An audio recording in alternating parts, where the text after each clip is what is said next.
I got cut off by a call in my last video, but I think that it's highly important to raise emotionally intelligent kids, emotionally stable kids, homeschool your kids, raise them in a community that is um, like-minded, much like the Amish community. Now you don't have to live off grid like the Amish.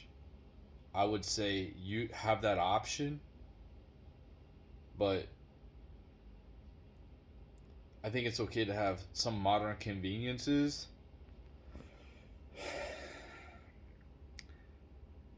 And you can use the internet to be a really useful tool for learning things.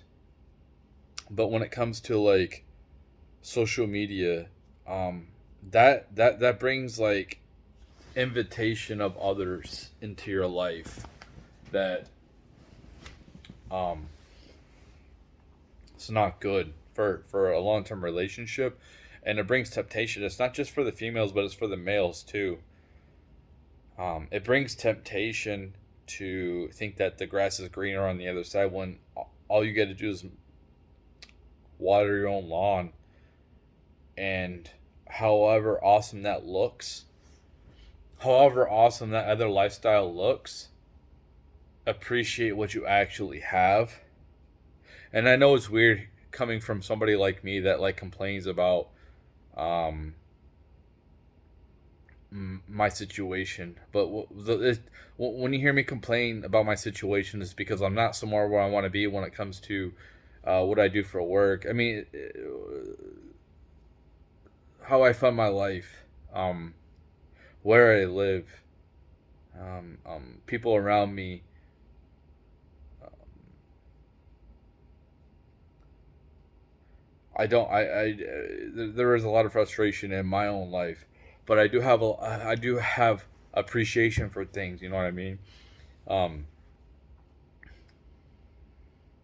and I am lucky to have some people that have come into my life to help me grow, um, and continue to care about me. So I have a lot of people that actually do care about me. So instead of being like, I think that people try to use the internet like myself, like I use it, but I'm I'm like out of that family thing, so it's different for me. Um, but if you want to start a family, you want to be less popular on the internet. You don't want to try to be popular. Um, because if you got a bunch of people, random people like commenting on like your wife or something, you're as a man you're gonna want to protect her, and it's it's just dumb. So like if you're gonna use the internet like Facebook or something, I would say like use it as like um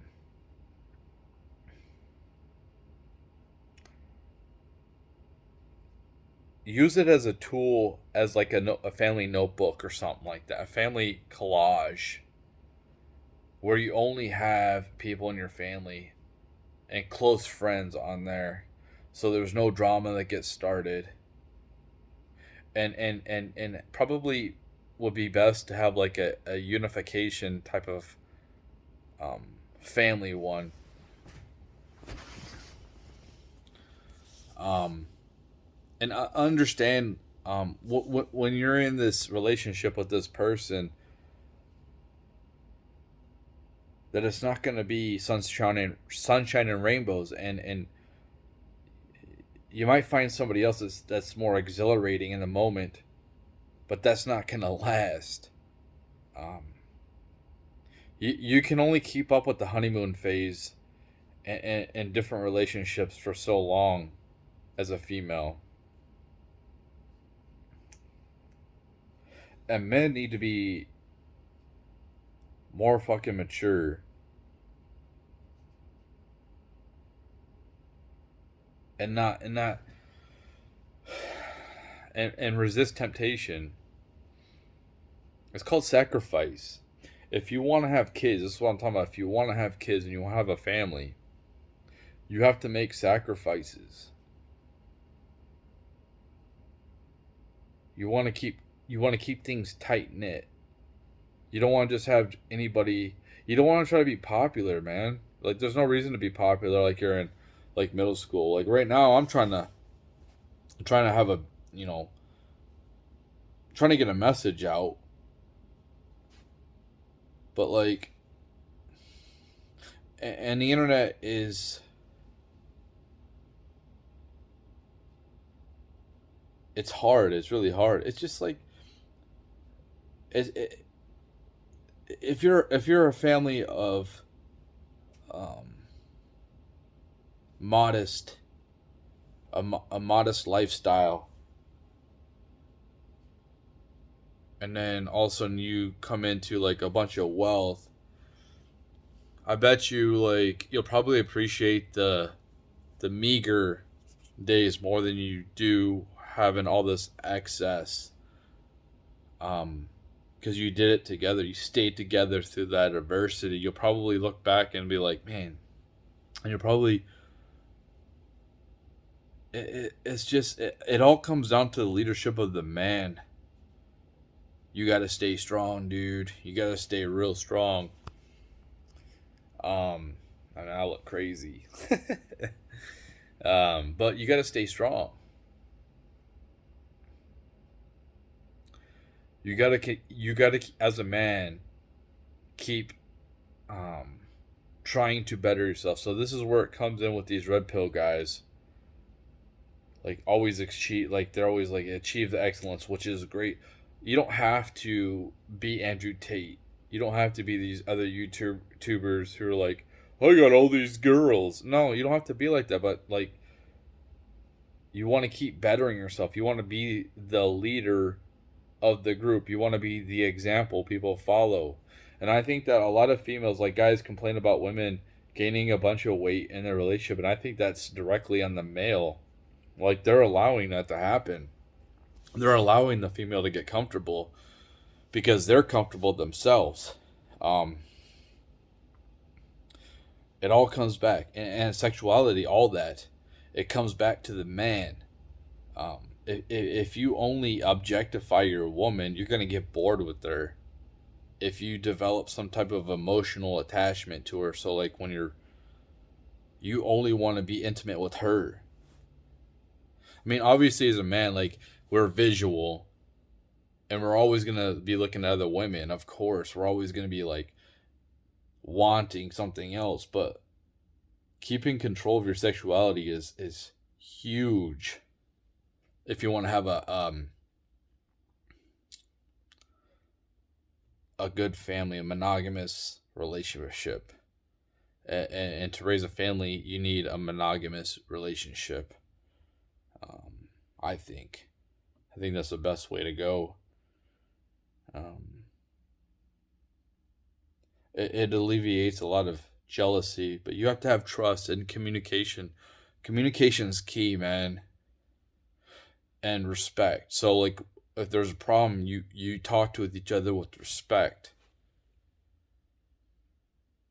and you work out the problems, and you compromise. Um, you as a man, you don't sit here and like, no, we do everything my way. Be all controlling. Yeah, you set up your boundaries, of course, initially, and you don't put up with her overstepping your boundaries. But um, to act like she's not going to be a voice and you're just going to do things your way, then just be single. They contribute some things. Now, it might come from a place of emotional, but like they have a lot of social intelligence, more so than most of us. I think that makes me different from a lot of dudes because I got masculine energy, but I also have empathy. So I'm a lot different than most men, and I realize that in myself.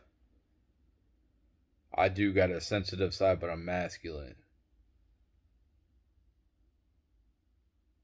I am compassionate, but I can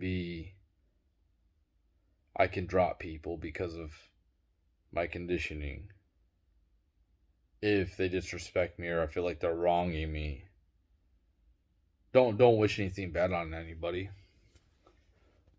But yeah.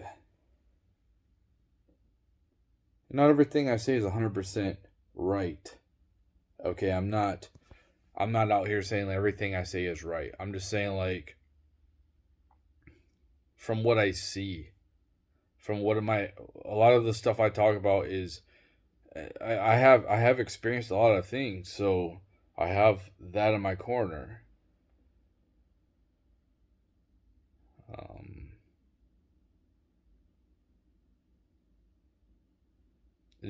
just understand if you're a highly intelligent person too. I want people to understand this. If you're highly intelligent and you know you're intelligent than like most people out here,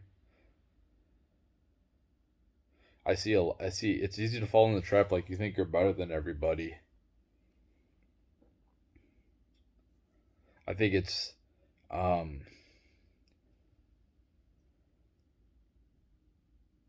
I think it's really intelligent for people who are intelligent to recognize that they are human. They will make mistakes. And we need each other. Just because you're highly intelligent doesn't mean like you can go chop down a tree. You can go turn a wrench to fix something that you need fixed on like your car. You need help. Maybe you're weak physically. Maybe you're weak emotionally. You get this high IQ, high intelligence, but to have high intelligence, to understand that there's more than just problem solving intelligence that makes you intelligent. There's other people that are walking in this world that maybe have an average, maybe even a lower IQ than you, but they're intelligent than you in a lot of different things.